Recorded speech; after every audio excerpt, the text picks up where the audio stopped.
Hi, gang, and we are off and running with the Heart-Based Business Show. I am your host, Dr. Shirlene Reeves, and I'm so excited to be here with you today. We're going to talk about programs and why business programs don't sell. I bet you're really wondering that. And particularly now, if you have really good programs, you should be selling up a storm. And that's what we're going to talk about, is how to get you to that place where you can sell up a storm just like the rest of us. See you in a minute.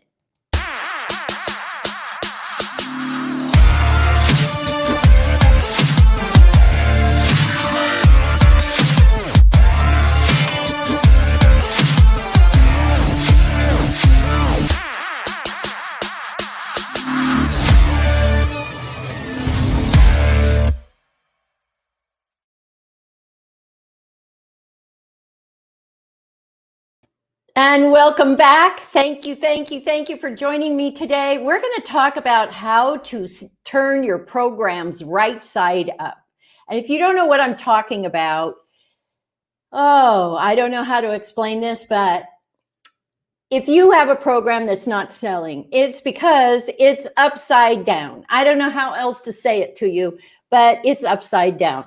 And my guess is that you had a coach that said, come up with a wonderful idea.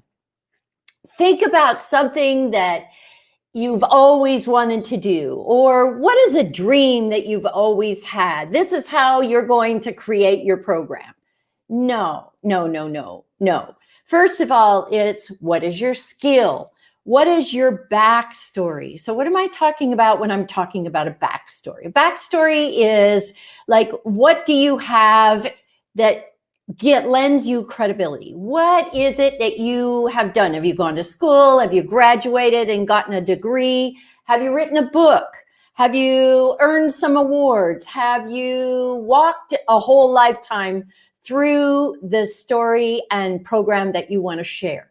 Because if you have a backstory, in other words, a story that you've lived almost your whole life, or you have the credibility, then you have something to share with others. It's not just a great idea. It's not sitting down at the coffee table with a friend and going, oh yeah, let's do that business. I'd love to sell that program. No, it's not like that. You have to have that backstory that I just shared with you, and you have to have the credentials. And some people will tell you you don't need the credentials, even if you have them. I had two coaches that told me to give up my title, to give up my PhD. Are you kidding me? What are they talking about? They told me that too when I had a certified financial educator certification. And you don't give up your degrees, you don't give up your titles, you don't give up anything if it lends you credibility for what it is that you do. I don't know how to make that clear to you, but don't ever let anybody tell you to give up your credentials. Ever. So coming up with a great idea that's not connected to any credibility doesn't sell. I can't tell you how many entrepreneurs that come to me, they've been in business about 2 years, because those are the people that I like to work with, is entrepreneurs that really know what they want to do. They have a great backstory, they have the credentials, and even if they don't have credentials, they've been doing it for 20 years. Awesome. That's fabulous, because they know their topic so well. A dream isn't going to cut it, or an experience that you might have gone through in the past. It's just not going to work, because then you have to look for the needle in the haystack. Do you know what I mean? You've got to try and find that one person out of 100 that you can sell to. But if you had your programs turned right side up, you could sell to the majority of those 100 people and not sell to the one that doesn't lend themselves to that one program that you had once. I love to take people who have programs and turn them into something that they can sell easily. I love easy sell programs, and because it's just like that. And that's how you stay in business. 98% of the entrepreneurs that start today won't be here 18 months later. And it's pretty consistent. That's what Bloomberg says, because they don't have their programs laid out properly. And second of all, they don't know how to sell. That's huge, not knowing how to sell. Wouldn't you agree? I mean, how many of you love to sell? Raise your hand. I bet none of you are raising your hands, or very few, if any, because sales isn't easy for most people. And when you have a program that you have to look for that one specific person who's going to buy that one program in a whole year, that's not right. That isn't going to work. So what we want to do is turn your program right side up. And I'll tell you what it is that we need to do. Would you like to know? Well, I'm all about telling you the how. I've told you the why isn't it selling. I've told you that we need to correct that for you. And please don't talk to coaches that just say, oh, come up with a fabulous idea, and then we'll turn it into a program, because it won't sell. You won't be able to sell it. So think about this very, very carefully. In fact, I'm going to work with nonfiction authors so that they can turn their $10 book into 10,000, or wow, I wish 10,000, but into $1,000. And you do that by targeting the market that you want to sell. It's so important that you decide on your target market. And I don't mean a broad range of between 45 and 65. That doesn't work either, because then you're looking for people in that range. That's a good start, but you need to define it down tighter. Is it a man? Is it a woman? Do they live in a house? Do they live in a condo? Do they live in a tent? What kind of clothes do they like to wear? Are they the Berkeley type of people that like to wear Birkenstocks? Or are they classy people that really like to dress up? Or are they just hanging out in jeans and a t-shirt? What is it that your people do? And that's what you really need to find out, what they do. Because once you find out what they do, you can find out what they need. So I'm going to tell you a little secret. So some people pay $10,000 to get. Would you like that? Yeah, I bet you would. Okay, so here's the little secret. And it's not that big a secret. It's only a secret for entrepreneurs, because all the businesses, the big businesses, use it. Let's talk about a car dealership. What they do is they put a group of people in a room and they show them a video, and then they ask them what they think. And they say, I can't relate to that, or no, I don't like that, or yeah, that's really good. That made me lean in and think about the fact that I might want to do that. Sure, let's look at that one. So they do tick, that's a good one. Then they try to find out what age group it goes with. And they'll have a young age group come in and look at that car and that commercial, and they'll go, no, that's not my kind of car. So then they'll have the next age group come in, and then they decide if that's the group that they're going to market to. Do you see what I'm saying?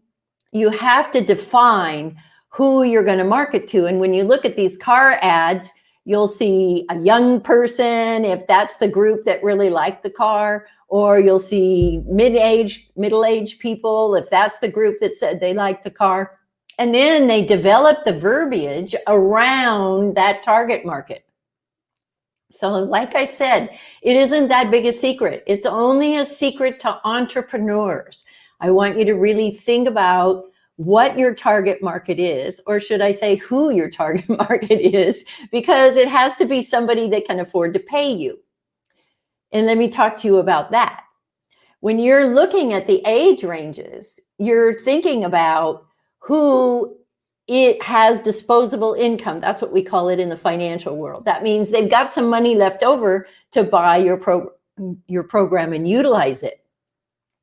And they got to have the time too. So, probably people that are trying to save to put kids through college, and they're probably trying to pay off their own college. They're not going to have much extra money laying around, are they?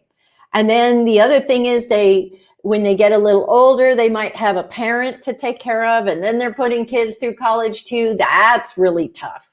So until the kids are really out of college, they don't have any disposable income to play with unless they make exponential money. And you could say, oh, okay, well, I'm going to have those people that make a ton of money. Well, that may not work either because they're in the upper 2% and they may not even need what you have because you haven't tested your market to find out. Now, this is not fun to do, but what you need to do is formulate like 10 questions and then talk to people that would be in your target market. Remember what I said, they're going to be at the point of after college, after they put their kids through college. They may still be supporting their parents. That's a good chance at that. But they'll probably be in a much better shape when they're after 45. So think about that. And some people want to sell millennials, but so many millennials are still at home with mom and dad. And if you look at the map, they're making like $20,000 a year. So they don't have much disposable income. And I don't mean $20,000 a year just in one state. I'm talking about in all of the United States. This is what I teach in the heart-based selling course that I am teaching frequently. And I talk all about this and how to define who these people are, and so that you can make easier sales. It's all about making easy sales. And you can't make easy sales if you're looking for a needle in the haystack, right? Just like I said. So you go and you interview your people. And that's another thing that we talk about in the course. And if you have the right questions, you can get the right answers, and then it makes it easy for sales because you learn how to use the words and phrases that your clients are waiting to hear.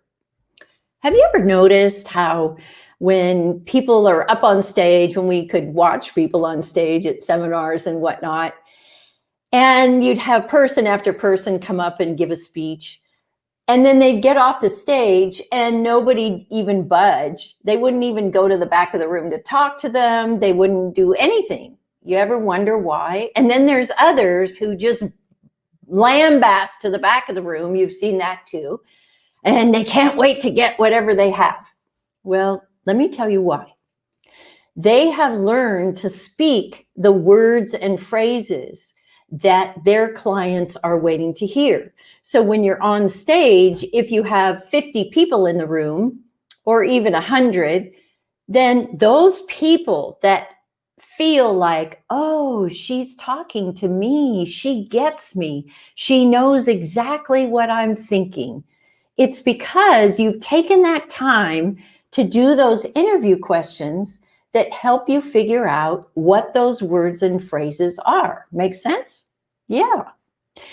Once you do this and you start putting it all over your website, you use it when you're talking to people on interviews and podcasts and web TV, and I hope you're doing that because that's the best way to sell globally. If you're dependent on your little networking groups, you're never going to get anywhere. You want to be on video as much as possible so that you are seen globally, and then you have clients from all over the world. It's a lot easier to find clients when you're using their words and phrases, you're calling them to you, and they come from all over the world. I've had people in New Zealand and Australia, and now I have some in the Philippines and Germany. They're from everywhere because they have heard me time and time again on video saying what they were waiting to hear. And they know that I'm the only one for them because they believe, and it's true, that I get them. I understand them. I am connected from the heart. And that's what heart-based selling is all about, is understanding what the needs are of the people that you want to serve so that you can create the correct programs, not just a dream or an idea, but the correct programs that are easy to sell. I love easy sell programs, and my clients say I make money rain on them. And that's I'm perfectly happy doing that. And I love the fact that when my clients are making more money than me, I'm a happy camper. That's what I want to see, because then I know that I've done my job for them. So what if every time you spoke, even if you were just talking to somebody on the internet, on Zoom or something like that, they knew that you were the right person for them? That would be a really good feeling, wouldn't it? Then you would know, because they'll say yes, and you'll know that you turned your program right side up. But if it's upside down, it's almost impossible to sell. And I feel sorry for those who stay in business only for 18 months, because it's not cheap to have a business. It's very expensive. You have all these things that you have to pay, and then all the money just goes away because they go away. And I'm even seeing some of the big players disappear now. It's very interesting. They're no longer doing what they were doing before. They just said, I'm done. I don't want to do this anymore. And they're the ones who would fill a room with 100 to 200 people. And then they try to coach all those people on top of it. That's another thing. Don't dream that big. It's not necessary. Just be who you are. Come from your heart, and people will know it. You don't need a room full of 100 people. Think about it. If your pricing is correct, and that's another thing, if your pricing is correct, then you don't need that many people. And you don't need a 7-figure income either. I'm going to give you something that no other coach will tell you. They're constantly saying, oh, have a 7-figure income. You know, that's the best way to go. Everybody aspires to a 7-figure income. I had a 7-figure income for 17 years. I never worked so hard in my life. I worked so hard that I ended up in the hospital. And I suddenly realized that it wasn't the 7-figure income that I needed. It was multiple streams of income, so that if one stream of income dropped off, I had 3 others. I always maintained 4 streams of income. It makes life simple. And I live a glorious life as a result of it. I learned that long, long ago from Robert Allen. He was one of my mentors for many years, because he's the one that really introduced this in. And I realized that you don't have to work so hard. You can have a 6-figure income and do quite well. And even if you have a multiple 6-figure income, you do even better, yes. But you don't need to work so hard to have a 7-figure income. And let me tell you what it took to have a 7-figure income. I had 23,000 people working under me. Yes.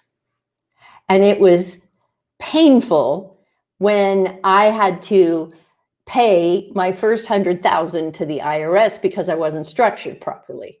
And I was selling up a storm. 23,000 people is a lot of people. And that's what it took for me to have a 7-figure income. And all I can say is keep it simple, stupid. You know, that's what I learned when I had that 7-figure income, was that I needed to keep it simple. So if you keep your business simple, you'll be perfectly fine with a 6-figure income. But you have to have programs that sell easily and quickly. And if you just constantly have it income every month that you can depend on, that pays all your bills, because you know who your clients are, you know how to call them into you because you've done that work, just like the big companies have done. You know they wouldn't do it if it didn't work. And you've got a program that your people really want. So think about, remember your backstory and what it is that you know how to do best, and then find out from the people that you want to sell to what it is that they're looking for. What do they need? That's what I did. I'm just telling you what I did. I sat down, I said, wow, all the entrepreneurs need to do sales. They need to learn how to do sales. And I said to myself, but they hate rejection. They don't want to deal with any kind of rejection. And I don't blame them. I don't like to deal with rejection either. And so what you do is you ask them in a specific way. Instead of chasing them, they come to you because you know what they want. And I found out that they wanted sales. They needed to do sales without rejection. They wanted sales without fear. And because I had been doing it that way for so many years, I wrote the book, Selling Through Your Heart, on exactly how to do that.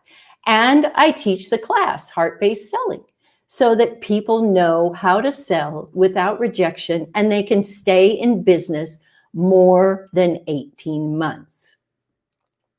Now, I have a sales kit, a free heart-based selling sales kit, and I'm going to put the URL right here and go and get it. Just sign up for it. It doesn't cost you a thing, and you get a whole lot of stuff in it. You get me with a number of videos, and you get my book that talks to you about how to walk yourself through having a better business so that it's easier to sell and you don't have to look for that needle in the haystack, excuse me. And I think that you will really enjoy that sales kit because it will give you some insight right away for maybe how you can shift a few things in your business that you can make a difference with. Because we want you to be in business past that 18 months. Right? We want you to be in business. I want to see you in 18 months so that you can interact with me and we can have fun together and you'll be selling, right? We want you to start selling, but it all starts with knowing who you're selling to, devising the program based on what their needs are, turning your programs right side up, and then learning how to sell them. I hope I gave you some really good answers today. Maybe an answer that you might have been looking for, but by all means, sit down and really look at what it is that you are doing so that you can make a difference in your business and so that you'll be in business in 18 months like I will. And there's no excuse for not doing that now because there's so many of us that are doing really, really well in business right now. And it's all because we had our programs turned right side up. Thanks so much, everybody. I loved being with you today. Take care, and I will see you soon. Bye-bye.